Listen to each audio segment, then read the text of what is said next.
Before we begin today's show, today we want to give a big shout out to Buzz TV. Buzz TV brings you their own spin on Android devices like the Nvidia Shield and the Amazon Fire Sticks, taking software to the next level with their own app helping you stream anything, anywhere. Buzz TV listens to you, the customers, and consistently brings you the latest and greatest when it comes to hardware, software, customer service, and experience right out of the box. And to find their products, guys, make sure you guys do go to buzztvglobal.com. Don't forget to click the link in the description below to get yourself the latest Android device right from Buzz TV. With all that being said, let's start the show.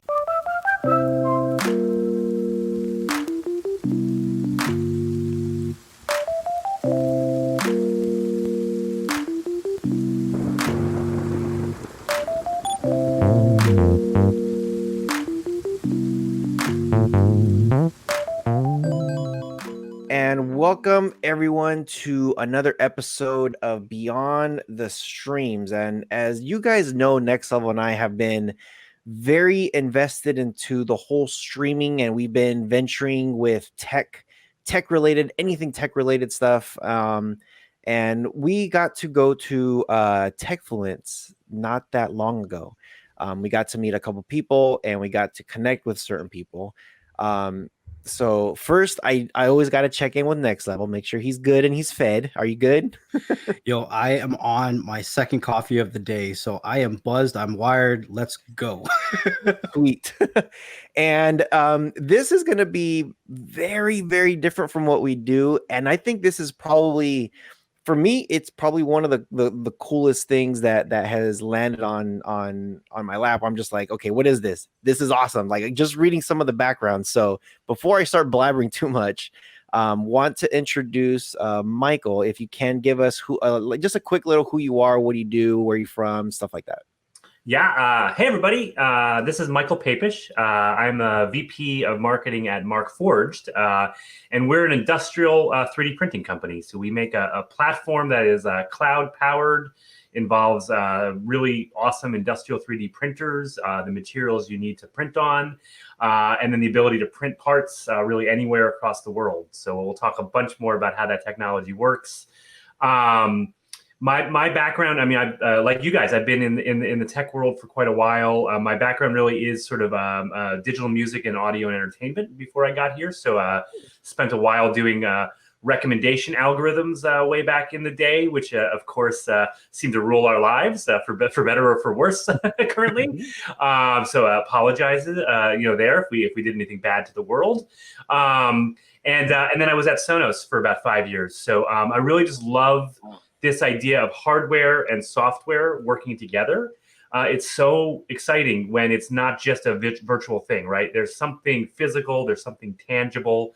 So at Sonos, I mean, we made little computers, but they were really, speakers, and they had to interact with the analog world. And that was really interesting to think about from a product design perspective. And here at Markforged, we make, computers that can build anything in the world. And so, really, really fascinating technology, and very excited to talk with you guys about it today. Awesome. Thank you. I just went full geek right now when you said music and Sonos. I went full on like, oh crap, this is going to be good. So anybody out there listening, make sure you guys do leave us a thumbs up, leave us a comment, leave us a review. Make sure you guys are following us wherever we're at. Make sure you also check the description below. We always leave like how to contact our guests, or if you want any more information about anything, it's always in the description below. So make sure you guys do check that out. Okay, I gotta start with, you said music. How long have you been, or were you a musician? Did you play an instrument first? Like give us some background on that. Yeah, so in the spectrum of music stuff, I fall on the end of like radio. I love radio as a medium. I grew up in the New Jersey area, and so radio was the way of getting culture because New York City was too far away. We were stuck in the suburbs. And then at college, very involved in college radio. So I was at Harvard University, which has this awesome WHRB college radio station that's now it's about 80 years in the running. So it's got an amazing history. And we were there in like 1998, 1999, right when kind of the internet and music, you could see them fitting together. And so we just got super excited. We started streaming the radio station, which was, now my mom, could listen to my radio show at 3 a.m. So I'm play all kinds of weird experimental rock music. So to be honest, she wasn't really into that, but she could, if she wanted to, listen to me on the radio. And then we said, oh my gosh, there's like got to be way more you could do with the internet and music. And so we got really excited by this idea that in the future, all the music will be available, but how are we going to find it? Like, how are we going to select it? What should we listen to? And so I spent 10 years running a company called Media Unbound that basically figured out why do people like music and help them find others. And we would sell that technology to all the music services and mobile phone companies and stuff like that. Really fascinating. I mean, great question, right? Why do you like music? It's just such a fun area to spend time on. And then eventually sold that company to TiVo, where we applied the same stuff to kind of like video and entertainment, like TV guides. Wow, that's crazy. Now, can you play an instrument? Poorly. I played trombone growing up, but that's kind of long gone. But I love the idea of sort of radio mashing up, like making a playlist, interacting. I still love live radio. So like, even though today everything's on demand and like kind of podcasted, I still find time for a couple like live radio shows every week to listen to, and it's I love it. That's awesome. So I have a very extensive music background. I grew up. I don't even know how old I was. I might have been still in diapers. I was playing on a trumpet. They wanted me to learn how to play. They wanted me to learn how to play an instrument. Long story short, I wanted to play clarinet just because all the girls were there, and I was just like, hey, I want to talk to the girls. But I ended up playing trumpet at the end of the day. So I'm like, dang it. But I played trumpet just about all through elementary school. Junior high started to really pick up on other brass instruments. By the time I was in 8th grade, I think I pretty much learned every single brass instrument out there. And I started to move into percussion. And then I don't know if you're familiar with like drum corps. Sure. Oh yeah. We had a whole drum corps and a marching band, the whole bit.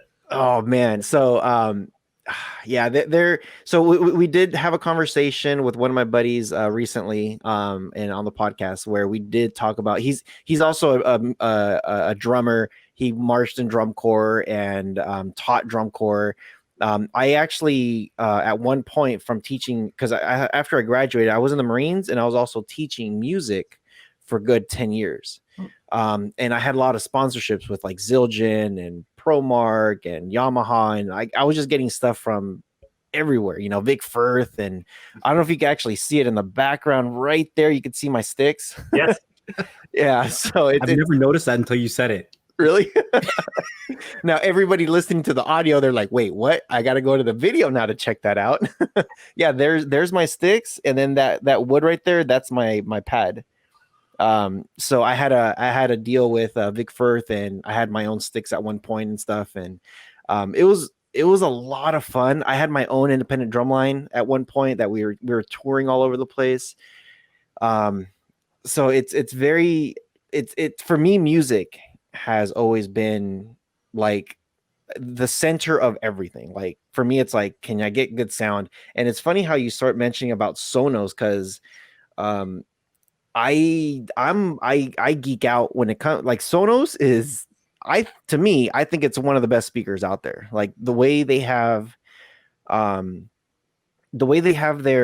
wireless, like you just plug it into the wall, give it power, put it to the hub, and everything just talks to itself.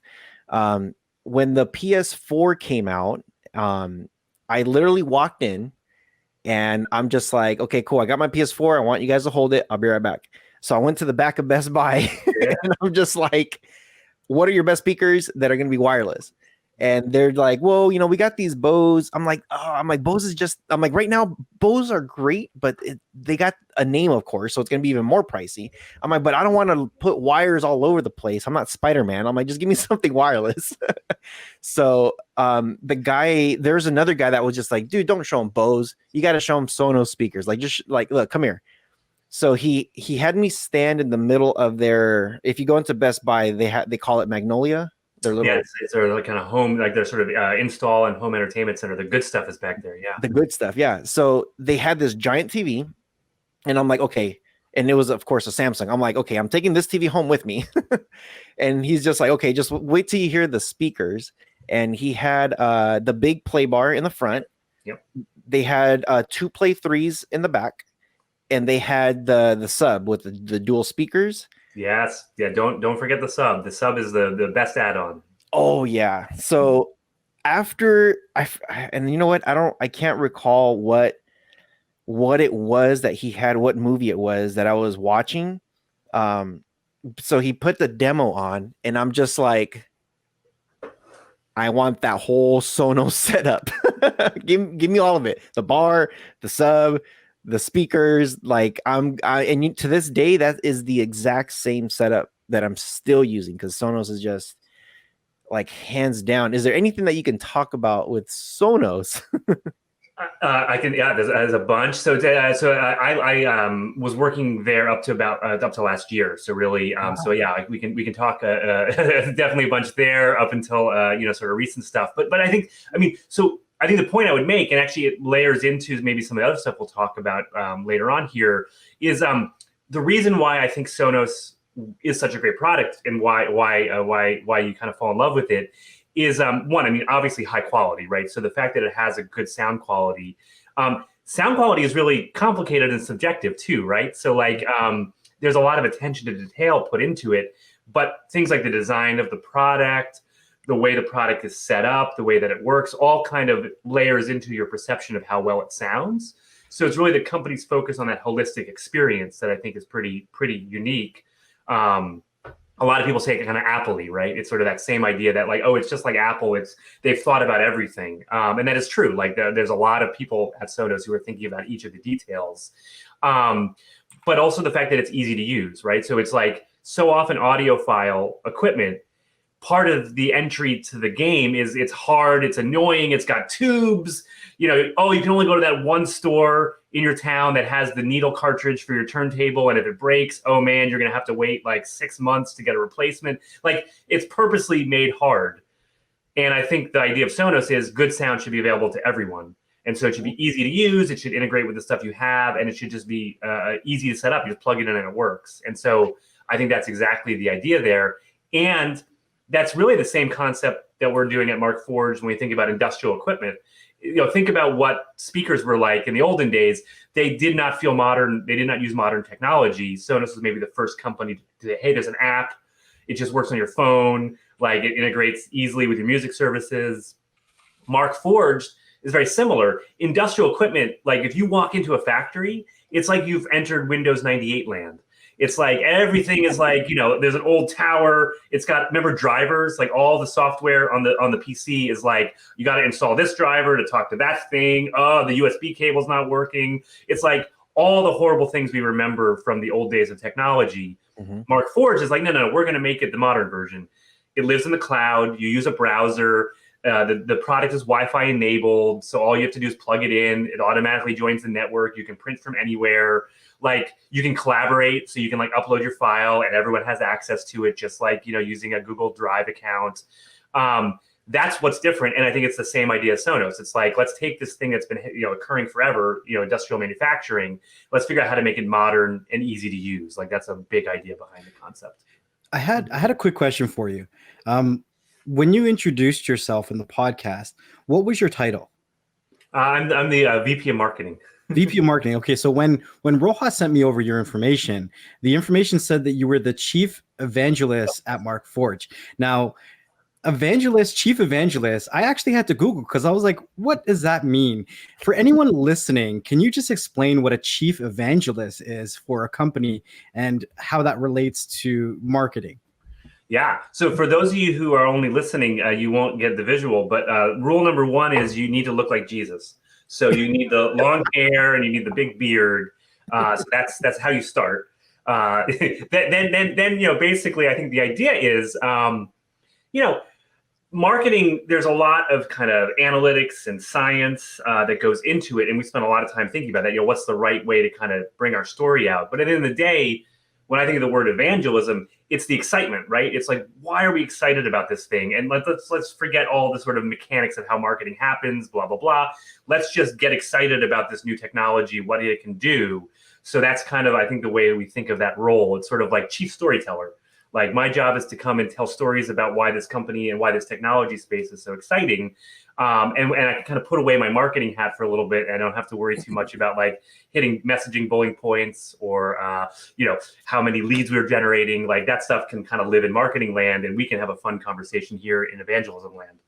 Yeah, I definitely have to say about being excited. Rojas and I are definitely excited for this podcast and having the conversation with you, but I've gotten the impression that you're just as excited to have this conversation with us. And I have to ask, what did you kind of see with our podcast that got you so interested and that you connected with to have this conversation with us? So I think a lot of times we can make technology more esoteric and inaccessible, right? So it's like it's a lot of their technical details. What are the sort of engineering principles behind it, and you can kind of get lost in a lot of that stuff. So like, for example, I did a podcast recently that was all about nuts and bolts. So it was called Fastener Talk. It was a great podcast, so I will shout out. But like again, what they talk about is basically things that someone who is a manufacturer or an engineer and thinks a lot about nuts and bolts and washers and things. Your podcast, what I love about it is like you are taking sort of this broad lens to all different aspects of technology, but making it understandable to anyone that wants to listen.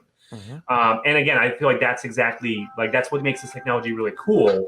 Is that once you get away from some of the technical stuff, the concepts, the ideas, they are universally interesting, mm-hmm. right? We're talking about how we're going to change the way we build everything. Like that's like, what's more exciting than that? Like, I wish all of us could have that conversation, not just a bunch of very specialized engineers. Agree. I know when we first started our podcast, when we were talking about it, so a little bit more background with both of us.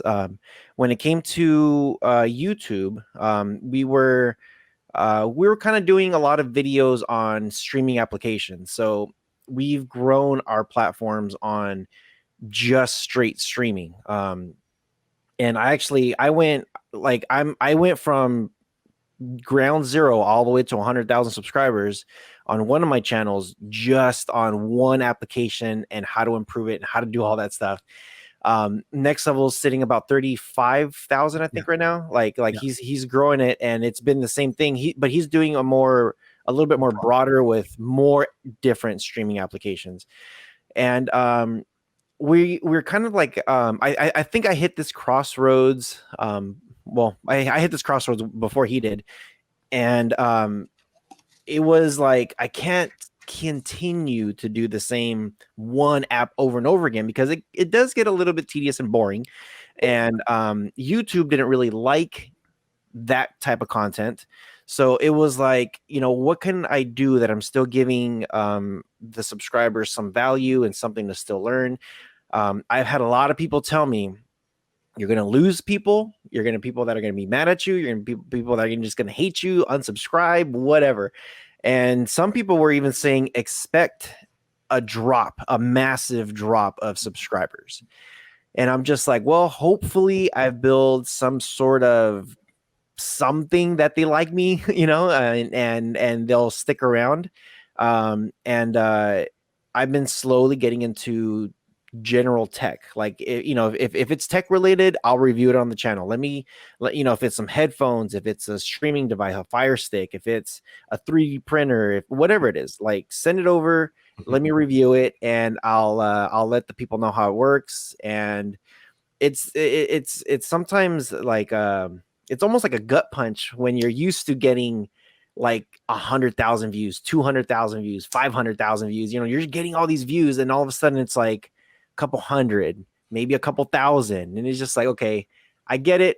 And we've talked to Next Level, and I've talked to several people, other YouTubers who are in this pivoting where they're just like doing this, and now they got to pivot and do something else, and it's like a big semi truck. It moves really slow. It's gonna get there. It's gonna go, and everybody's back behind you, just stopped and waiting for you to go. So with the podcast, it's one of the things that we talked about was, let's start right off the bat. right from the beginning of just general tech, so that way we could have these type of conversations with just about anybody. If you got tech, let's bring you on. Like with Spot On, I'm like, hey, that collar, that dog collar has tech in there, and I think it's super cool the way it works. Let's bring you on and do it. So I think it's really cool how we're doing this channel. And one of my things is I wanted to ask you is with, like, I'm super excited. I wish we had more time to talk about like Sonos and the whole thing about TiVo and the music and the radio. But what I didn't want to ask is, how did that transition look like from coming to Sonos into going into Markforged? How did that opportunity opened up? Yeah. So I mean, first is like, it's a very different set, right? So, Sonos, like, we are making products for normal people, for consumers, and Markforged, right? The user is a very technical person. It's an engineer, someone who knows how to use CAD, deals with a lot of sort of industrial technology. So there is totally a learning curve when you think about, okay, what are the kinds of ways this person thinks about technology? For example, our users are mechanical engineers, which is a bit different than software engineers, right? So I'm very familiar with software engineers. Like, I've grown up in software startups. I've worked with lots of them. I love the sort of creativeness of the way that software works, right? You don't really kind of come with a specification sheet. You kind of come with a problem, and then really smart software engineers think about how to solve it. Mechanical engineering has those same properties in terms of problem solving, but there's a different mindset. So a lot of times a mechanical engineer is sort of skeptical of software. It's like, I don't know if software is good. Is that really a benefit? I kind of want to make the physical thing. So it was really interesting to first just sort of learn more about this audience. So, like, getting a chance to meet a bunch of people who use the products, meet the people that make the products, that helps me much better understand what the product does and how it works and what makes it special. Something else that was really fun is when you think about the world of audio entertainment, just the sort of the size of that, right? So, the global audio market in terms of like speakers you buy for your home, it's a couple $2 billion a year total, like globally, which, I mean, is a big number, but like in the grand scheme of things is not that big of a number. Right. In the world that we now operate in at Markforged, our customers are everyone across the manufacturing spectrum, from giant manufacturers, for example, like a Siemens or a Caterpillar or a Boeing, all the way down to like job shops, a couple guys in a garage that basically make parts for people on demand. And that industry is like a $13 trillion industry. Right. So we're going from a couple $1 billion to $13 trillion. And it's so exciting because the number of problems that you can solve, right? In the world of audio, we kind of know what the problems are, like making something sound good. You can always improve it, but it's kind of a solved problem in some sense. And the number of people in the world who will pay extra for good sound is kind of limited at the end of the day, right? I think you know that, having dealt in that world. There's a lot of people who listen to really crappy sound and don't seem to care. In the world of manufacturing, basically it's an open set, right? We have all these pain points, parts that are hard to make, the supply chain and how cumbersome it can be, physical properties. Oh man, like working with this kind of metal, super annoying. Like, for example, at Markforged, we figured out a way to print copper, which is amazing, right? You have a printer, you print this thing, you stick it in a wash, and then you put it in an oven, and out comes a copper part. Totally amazing. Copper is a material that basically a normal engineering process has a lot of problems with. It's really gummy. So like if you try to drill it or use it, it gets really soft and it doesn't really turn out the way you want it. So that's a known problem, right? It's not like I have to go discover the fact that copper is hard to work with. In the audio world, the problems are kind of hidden, right? Like, what's Amazon's strategy? What's Apple's strategy? What's Google's strategy? I don't know. Is it to make good sound? Is it to like own my life? Is it to control my voice assistant? I have no idea. In the world of manufacturing, it's just, if you can make it easier to make stuff out of this material, you win. And so it's just such an interesting playing field, in that like the problems are all open. We all kind of know where these areas are, and each of the different companies operating is kind of going after different slices of the market space. So I found it really fascinating to do that transition. it's interesting hearing you talking about audio and quality. Some of the live streams that Rojas and I have done in the past, we've literally talked about $400 HDMI cables, and people are like, am I really going to spend $400 on an HDMI cable? And then when people actually have gone out and purchased, we tell them, we're like, listen, buy it, try it out for the retail period, your return period, and if you don't like it, return it. And there's a lot less people returning them after they try it out. It's amazing the difference that you can get once you actually invest a little bit into accessories or cables. I know for myself, so for the microphone I'm using right now, it's a Shure microphone, the SM7B. It's listed as one of the best microphones out there. And when I got this, I'm like, okay, if I have one of the best microphones out there, I should get a good cable. Is there a difference in cables? Of course there is. So then you jump down that rabbit hole. But one thing I wanted to mention, the reason that I was asking you about your title is because I think that it is so fitting to have that title for a 3D printing company, because you can literally recreate anything with a 3D printer, especially now that you're talking about metals. I think people have a misconception of what 3D printers can actually print and what materials they work with. And I think 2020 and 2021, there is so much room for good storytellers that have the ability to print their world any way they want. Yeah, we think of it, it's empowering, right? So in maybe the same way that like the earlier days of the internet and software was empowering, right? Anyone can become a coder, anyone can become a broadcaster. All you need is a laptop, right, and some software. The same thing can start happening in the world of physical manufacturing and building, right? All you need are some tools and a browser, and all of a sudden you can make physical objects. It kind of changes your mindset. Like we often talk about the fact that what we're really selling at the end of the day is the world's most powerful multifunctional like utility tool. So it's like, if you're an engineer, it's like the thing you reach for first on your belt. You're like, oh, I have a problem to solve. I pull out my Leatherman or I pull out my 3D printer. It's like the first way to go about solving this problem, because it is so powerful, it is so flexible, it is so empowering. So I think that's very true. And then, of course, this moment in time, I think has been a really interesting one in the sense that, we've seen what happens when we've had widespread disruption just wash across, humanity, society, culture, supply chains, business, and you recognize the need for agility, right? Like the people that seem to be responding well to this moment in time are those that were able to say, well, the core competencies of what I do are this. If I just modify it a little bit over here, all of a sudden I can keep doing what I love doing and what I'm good at, but be responsive to this moment, right? So, restaurants, very simple, right? A restaurant that would figure out, hey, we have a parking lot, behind the restaurant. What if we made it a really nice space to hang out and eat? Okay, now we can do outdoor dining, right? But you have to change the way that you operate your restaurant to do that. In the world of manufacturing, we saw the same thing. Companies that were able to sort of realize, oh, people now need these kinds of things, and that's pretty close to what we already make. Let's figure out how to do that. They're the ones that are responding well. And I believe that we may be at an inflection point for this type of technology, in the sense that, we spent so many years optimizing supply chains around things like low-cost labor, putting all of our factories in China, that maybe now we're seeing this sort of, okay, maybe we, instead of optimizing just for low-cost, high volume, we need to optimize for responsiveness, for agility, for ability to pivot quickly. Like maybe that's the way we need to set ourselves up to go forward. And that's pretty cool, right? To think about building a much more dynamic economy, a much more dynamic approach of using technology, I think probably suits our modern world better. So from a storytelling perspective, this has been a fascinating time. And I feel very lucky to have had the vantage point that I've had, watching manufacturing from this point of view.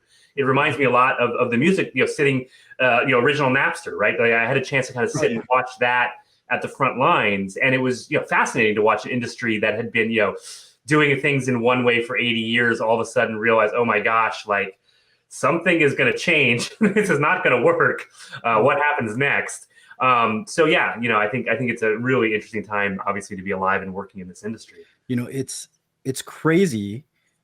A lot of people, I guess, understand that manufacturing is something that's really difficult on businesses. And a lot of businesses immediately jump to outsourcing. And when you think outsourcing, you think out of country, right? But one of the biggest things that kills any business is labor costs. So if you're able to bring manufacturing home and cut labor costs, it doesn't really matter about the amount that you're spending on, let's say, in-country materials, because it could be more expensive than out-of-country materials. But if you're able to cut labor costs in any business, your longevity is more secure. And I think that, well, I kind of want you to talk a little bit about, you moved from Sonos to Markforged in the last year. This is what you've done. So I would say that when you first moved from Sonos to Markforged, 3D printing was booming. Like everyone was starting to get into it. Everybody was interested. And then all of a sudden you watch the economy crash. What did that look like? I mean, walk us through your shoes of jumping into a company where the world is like, it's so fresh with this brand new idea, this brand new topic, this brand new product. And then you watch the opportunities or lack of opportunities surround you. Yeah, so I think that's a really interesting way to think about it. I mean, so one is that in a company like Sonos, it's a fairly large company. It's about $1 billion a year in revenue. So like where you're sitting, the distance between making a decision and then kind of having that decision make an impact in the world, there's a lot of buffer there, right? So like a lot of steps happen, a lot of people have to do things, lots of stuff has to go right for you to see that show up in the world. In a company like Markforged, we're 200 people. We're about around about $100 million a year run rate ish.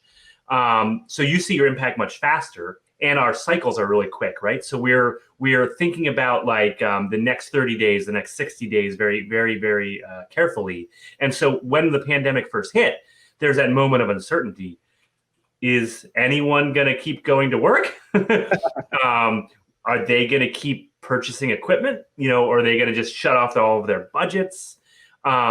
We sell to people across many industries, right? So things like military and defense. Well, maybe those guys are going to do more. Maybe now's the time for them to really invest in stuff because it's a chaotic world out there. We also sell to universities. Everyone's home. No one's going to class anymore. So I think that first period of time, there was a little bit of, how do we understand what's about to happen to us? How do we predict this? And the answer is it's hard. Predicting the future is not easy. And so we really took it, week over week. We just really, really focus on what are the signals coming back from the world that we can watch. What are we hearing? Conversations we're having. What are we seeing in our sales pipeline? What macro trends are going on? The next thing we had access to is we have a cloud-based platform. All of our printers are connected to our cloud. That's what makes it unique. It learns, it gathers data from all the printers on the network, and that makes it better over time. It also means we can see real-time utilization statistics. So we can actually see, as the pandemic hit, we actually saw the usage of printers dip and then start coming back, but each country came back at different rates. And that corresponded with kind of the way that people responded to the pandemic, right? When we remember those stories, so some countries got it really, really right? So like a country like Japan figured out pretty quickly how to contact trace, how to kind of get everything under control. And so we saw a dip and then we saw a comeback. Same thing with like parts of Europe and like Germany. Here in the United States, it didn't really work that way. And so it was interesting to see this sort of the spread of how did different manufacturing operations respond to this sort of widespread challenge in their own local area. What did it mean for their usage of their manufacturing equipment? And then how fast did it come back? And then we kind of saw a turn of the corner. So we spent a lot of March thinking about like direct response to pandemic. We were printing nasal swabs, which is kind of crazy. So like, you remember there was shortage of those things, PPE. Then we kind of saw April and May, we sort of all of a sudden realized that companies were stabilizing. They were kind of figuring out what it meant to live in this new world. They were figuring out how to get back to work, especially essential manufacturers. They figured out how to run their operations. So then we got back to kind of parity. And then we all of a sudden saw that turn of, whoa, wait, we need to change our strategy. Like the strategy of just that kind of everything is, in a low cost sort of environment. We need to figure out different ways of having capabilities in-house so we can better respond to these kinds of challenges. And that's what we're doing right now. So we're having a lot of strategic conversations with a lot of very large manufacturing companies around their future of technology, their future of manufacturing technology, and how stuff like our equipment fits into that. So it's been a really interesting vantage point for that whole period. Yeah. Now I got two parts, but I'll ask the first one first. So from the feel of what Markforged does 3D printing. Is there anything else besides 3D printing that Markforged does, or is it just the 3D printing? Let's see. I mean, we make a platform, and that platform consists of 3D printers. So we have ones that can print like kind of plastic and then reinforced plastic, which is something that we invented. It lets you print a plastic part that is as strong as a metal part, which that's like super cool. And then we have printers that can print metal at like an accessible price point. So they're like not things you need giant rooms to do. You can do it in kind of a small office. Mm-hmm. We make all the material that goes into the printers. So we make, like the printer, but also like if you're printing, we have onyx, which is a plastic. If you're printing metal, we make all of those filaments ourselves. We have our own manufacturing operation here in the Massachusetts area where we make all that stuff. And then we have the software. And the software is designed to be bigger than 3D printing. So today we use it to power our printers. But in the future, we do imagine that it connects to other types of equipment. So for example, other manufacturing technologies, for example, like CNC, which is a subtractive manufacturing technology, you could hook the same stuff up to our platform. And then we have an AI engine that basically looks using sensors on the equipment. It measures the things that we're making, determines how accurate they are, and then self-adjusts using an AI engine in the cloud. That's also something you could apply to other types of manufacturing technology. That problem exists everywhere, right? The difference between the digital file that you make in your CAD software and the object that you actually created in the real world, there's a lot of complexity between those two things. And so one of our goals is to use software to allow those parts to come out more accurate. And we believe that we can apply that software to things outside of 3D printing over time as well. But to answer your question today, we really are focused on industrial 3D printing. Cool. So, I was talking to Rachel, and she gave me some stuff here where I was just like, this is for me. I think with current events of what's happening, this whole pandemic thing.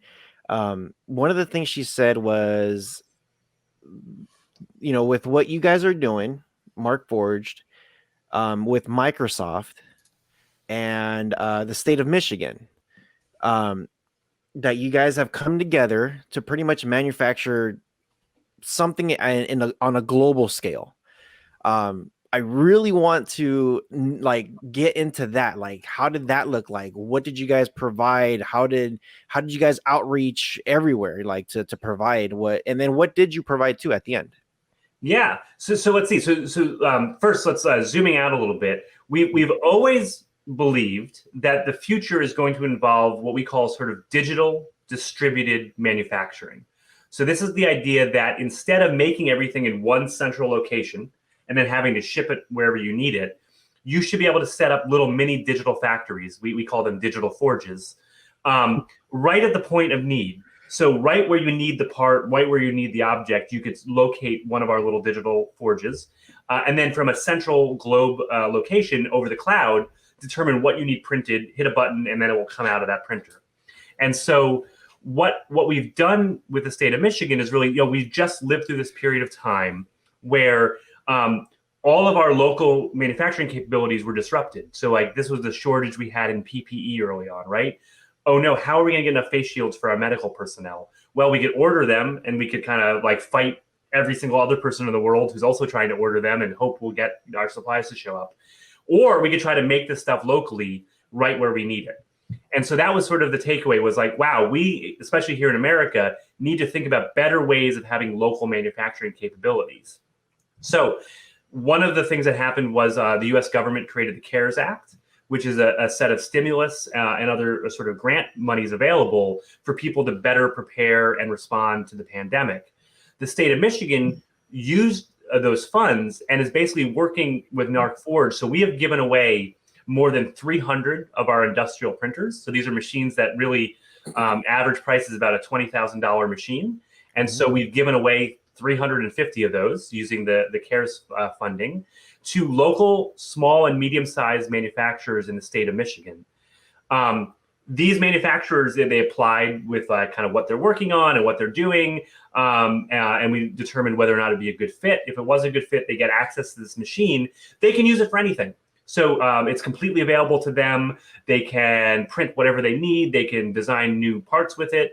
But if there is an emergency, the state of Michigan has basically a big red button. And if they need to, can hit that big red button and immediately begin printing out emergency parts. So I liken it, going back to the radio and broadcast, it's like an emergency alert system, but for physical parts, right? So we're all familiar with kind of like TV, right? When all of a sudden you hear that weird sound and said, if this was a real emergency, you would receive instructions on blah, blah, blah. So in this world is, if there's an emergency, your computer, your printer will receive instructions on what to print and will start making all the stuff that we need across the state. So it's this really cool idea of fusing digital technology with a local manufacturing set to create a responsive network that can help us be more agile in response to emergency. We don't even know how we're going to use this thing going forward, right? It's kind of setting up this infrastructure. It has unlimited capabilities, right? Whatever you dream up could be printed across these networks. And so we're just super excited. We're just shipping printers to these customers this week. So they're starting to get their printer. They're learning about how to use it. We're going to be running some tests in the next couple of weeks where we're going to start printing from that kind of global distribution center to figure out how the network works and what the efficacy of it is. But it's a really cool tool and something we think could be replicated in other states and other countries. So if you think about what are ways that we as humans can better organize ourselves so that in the face of an unexpected emergency, an unexpected need, how could we on demand create the stuff that we need? Well, this network could be one way of doing that. So we're really interested in seeing ways of applying it to wider and wider geographies. Hearing you talk about the software, it kind of sounds like this is I don't know if I want to say the natural evolution, but the evolution of where CNC, because no one's really touched that process in a very long time. So when you talk about, software and the cloud and artificial intelligence, it really does sound like it's the natural evolution of an age-old process.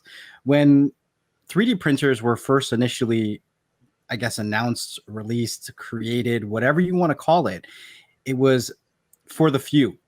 How close now would you say that 3D printers could be for the many? Like, as the average person in a household, could I see a 3D printer in people's homes? I've looked over the website. Markforged offers a wide range of 3D printers. Would a majority of your people be for more commercial places instead of the average person's household? Yes. So well, let's see. One is, I think that there is a future where you could see lower cost machines that are wider distributed to consumers. I do think there are a lot of barriers to making that happen. So I want to be really careful here. The 3D printing industry has kind of overpromised this idea a bit in the past, right? So I think you'll remember the 2007, 2008, 2009 timeframe. There were a lot of big promises. Everyone will have a 3D printer in their garage, and it will fix their car, and it will print them a tuna sandwich, and it'll be used for everything. I think at some point that future could arrive, but right now it's hard for an average person, especially one that doesn't have design capabilities. So a big part of using a 3D printer is, where do you get the parts you're going to print? Like, you need a design file, a CAD file. If you don't know how to make one yourself or how to customize one, you can go online and download one and print it, but you're kind of limited in the sort of problems you can solve. In the industrial setting, these companies have a bunch of manufacturing engineers who know how to design parts, so they're really well set up to use it, and they have a lot of needs for what we call industrial strength parts. So 3D printing, a lot of it's for prototyping. You print plastic, you kind of use it once to see how it fits, and then you go and you use a traditional manufacturing technology to make a lot of this thing. What's different about our printers is we can print you real end-use parts from the printer. So you don't have to do prototyping and then get the part later. You can literally make the part and use it right away. And so that allows it to be really, really useful in the industrial setting. I think, though, there is the accessibility idea. again, is we believe that the printer should be easy enough to use without becoming a 3D printing expert. So we teach a lot of our customers how to design for this technology, but the actual act of printing, you don't need to be some kind of special wizard where you know exactly how to calibrate the machine and how all the belts work. Like, we take care of all that for you. You don't have to know the experts of the software. Again, it's just a browser. Like, you go to a Chrome browser and you can just print just like anything else you use on your browser. So we've kind of made that step more accessible, which we found has allowed our customers to go from having one printer to 10 printers to 300 printers much easier. So, right. So now you can, all of a sudden, we have companies that are our customers who are beginning to basically start with one plant and then open up like 20 plants with the same printer and then basically manage them all from a central location. So that's a really great way to make it more accessible and more scalable. So yeah, I'd say over time, this will become more accessible.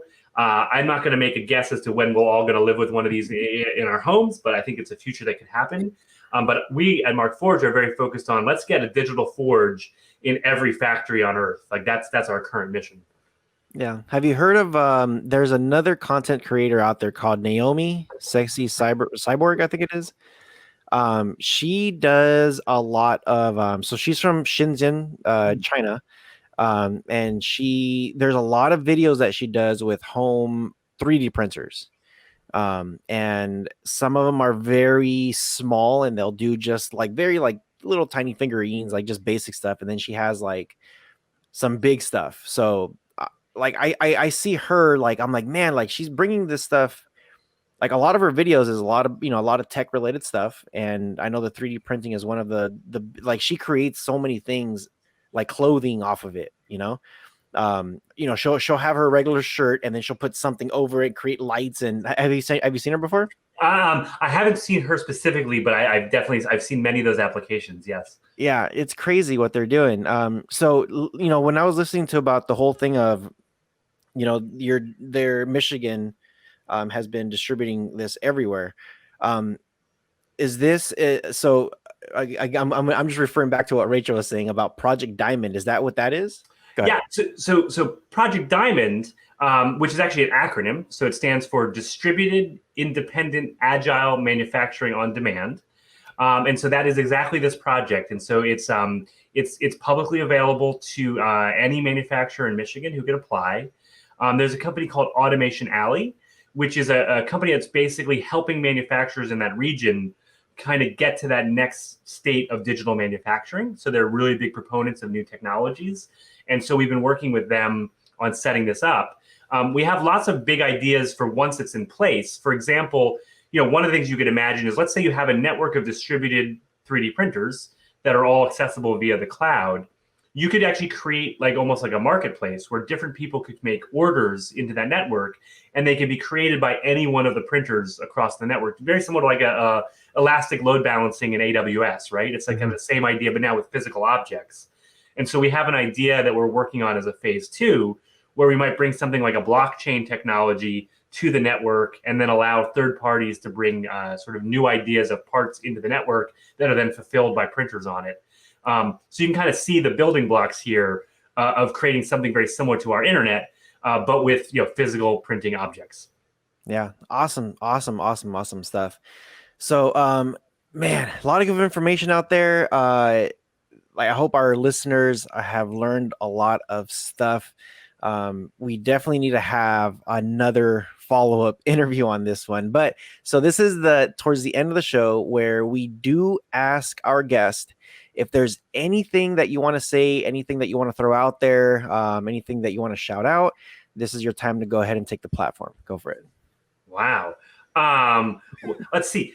This is a great opportunity. So maybe I'll take the opportunity to give a shout out and plug, obviously, for Markforged. So if you want to learn more, please come to our website, markforged.com.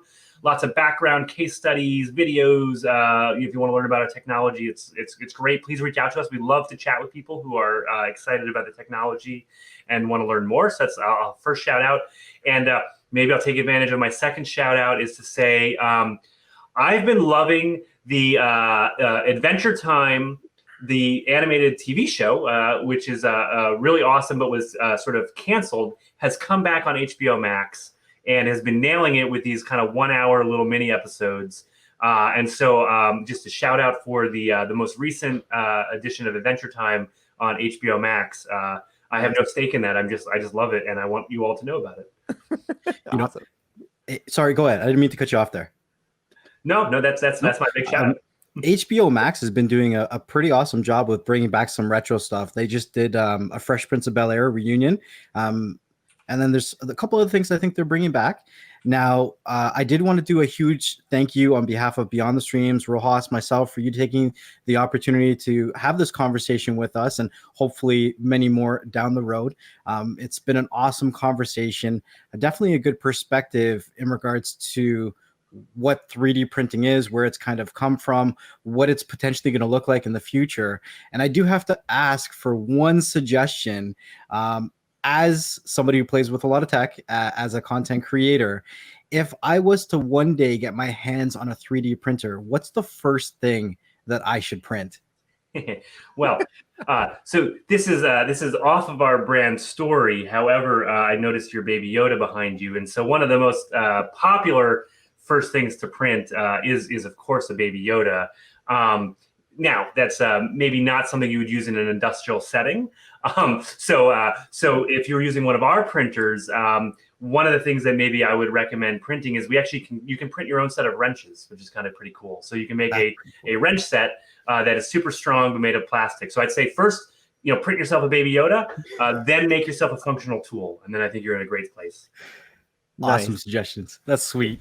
Knowing him, he'll probably do a couple Baby Yodas, so he has a clan of Yodas. But yeah, I just want to say thank you one more time for coming on to the show. I really, truly appreciate it. Looking forward for the next time that we get to talk a little bit more and get a little bit more deeper. Time flies when you're having fun. Can't believe we're near an hour already. So anybody out there that's listening, make sure you guys do check the description below. We will have links on how to get to Markforged and anything like that. If you guys have any questions, always leave us a comment. Make sure you guys do leave us a review. Michael, thank you one more time for coming and on Beyond the Streams. One of the things that we tell the subscribers and the listeners is everybody take care, and you guys take care of each other. And stay humble and be patient, and we'll see you guys on the next one. Peace.